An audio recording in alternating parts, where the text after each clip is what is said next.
তবে সকালের ঘোরাটার ভিতরে একটা রোদ ছিল, বুঝেছেন? হেভি রোদ ছিল, কষ্ট লাগছিল, কিন্তু এইটাতে রোদ নেই, আরামদায়ক।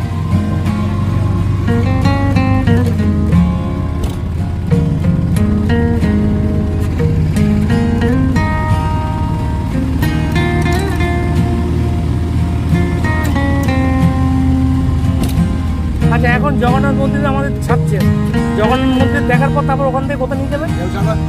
হ্যাঁ, ঢেউসাগর আর যাবো না, আমরা একদম হোটেলে চলে যাবো। হ্যাঁ, ঢেউসাগর যদি ছেড়ে দেয়, ওখান থেকে অটো করতে হবে, একই সাগর, বুঝেছেন? হ্যাঁ,